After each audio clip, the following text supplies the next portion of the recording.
High high high high high high high high high ক্ষমতায় আসার একদিন পরেই পল্টি ক্ষমতায় আসার অর্থাৎ বিসিবির প্রেসিডেন্ট হওয়ার একদিনের মাথায় কি তামিম ইকবালের ভাব বেড়ে গেছে।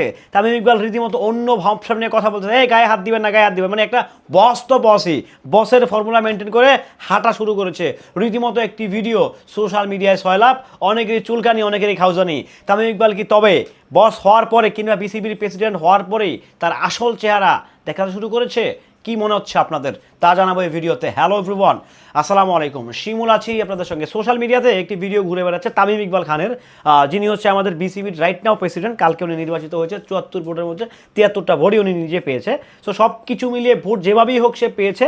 সো সে কোনো একটা জায়গায় হয়তো প্রেস কনফারেন্স দিতে, কালকে উনি প্রেসকে ফেস করছে। সো সেই জায়গা থেকে হয়তো শেষ করে উনি বাসার দিকে যাচ্ছে। তো সেই জায়গা থেকে উনি বলছে ভাই গায়ে হাত দিবেন না, মানে এখানে কতগুলো তেল বাস রেডি হয়েছিল। তামিম ইকবাল ভাইকে বলতে চাই যে আপনি বিসিবি প্রেসিডেন্ট হয়েছেন, তাতে আমার কোনো আফসোস নেই বা আমার আপত্তি নেই, আমার ভালো নেই, আমার খারাপও নেই। বাট আমি চাই আপনি যদি একজন ক্রিকেটার ছিলেন, বাংলাদেশের জাতীয় দলের ক্যাপ্টেন ছিলেন, একজন দুর্দান্ত ব্যাটার ছিলেন, একজন ফিল্ডার ছিলেন, সো সব কিছু মিলিয়ে আপনি খুব দুর্দর্শ একজন প্লেয়ার ছিলেন।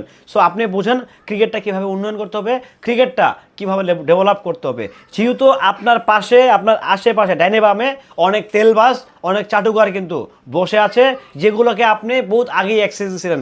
সো আপনাকে যদি আপনার ইমেজটাকে ঠিক করতে হলে, আপনার ইমেজটাকে পরিপূর্ণভাবে জাতির সামনে ক্লিন রাখতে হলে এইসব তেলবাজ চাপাবাজকে মোট কথা হচ্ছে থাপড়ায়া 10 হাত দূরে রাখতে হবে। কারণ ওই তেলবাজ আপনি বুঝে গেছেন যে তেলবাজগুলো তেলবাজি করবে, আপনি আগে থেকেই বলছেন গায়ে হাত দিস না, গায়ে হাত দিবেন না, মানে হিসাব কিন্তু পরিষ্কার। এখানে তামিম ইকবাল কিন্তু ভাব দেখায় নাই, সে বুঝে গেছে যে আমি যেহেতু প্রেসিডেন্ট হয়ে গেছি, এখন অনেকগুলো তেলবাজ আমার সামনে চাটুকার ঘুরবে। সো সেই জন্য সে আগে থেকে বলছে ভাই গায়ে হাত দিবেন না। সো এটা কিন্তু দোষের কিছু না, সে বলতেই পারে ভাই। বাট এটা নিয়ে যেভাবে সমালোচনা হচ্ছে, যেভাবে নানারকম হচ্ছে, যেভাবে মানে নানা রকমভাবে নানা রকম অঙ্গভঙ্গে তাকে বলা হচ্ছে, এটা আসলে ঠিক না। এটা চরম লেভেলের অন্যায়। উনি ভাই ক্ষমতায় আসছে একদিন হয়েছে টোটাল, আমি যদি কাউন্ট করি আজকের দিনটাই সে মানে আজকের দিনে সে পার করলো। সো তাকে নিয়ে এরকম ট্রোলিং করাটা আসলে আমি এটাকে যৌক্তিকতা মনে করছি না। কারণ বেচারা তা আসলোই ভাই কালকে, তো তাকে সুযোগ দেন। সে তো বলছে যে আমি হচ্ছে এটাকে মায়ের দোয়া কিংবা বাবার দোয়া ক্রিকেট বোর্ড বানাতে চাই না, আমি এটাকে ক্রিকেট বোর্ডই বানাতে চাই।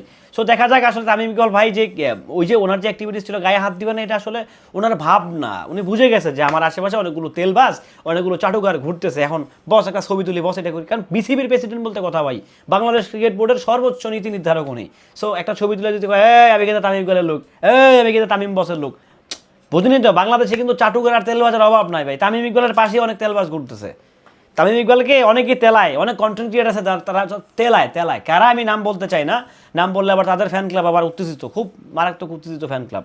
সো যাক, সেদিকে যেতে চাই না। তামিম ভাই আপনার প্রতি অভিনন্দন, শুভকামনা, ভালোবাসা।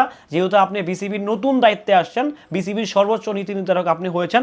সো আমরা আশা রাখতেই পারি অ্যাজ এ ক্রিকেট প্রেমী হিসাবে যে আপনি ক্রিকেটটাকে সামনে ভবিষ্যতে বাংলাদেশ ক্রিকেটটাকে অনেক উচ্চতায় নিয়ে যাবেন এবং কি ক্রিকেটের মানটাকেও অনেক বেশি ডেভেলপ করবেন। ভালো থাকবেন, সুস্থ থাকবেন, আল্লাহ হাফেজ।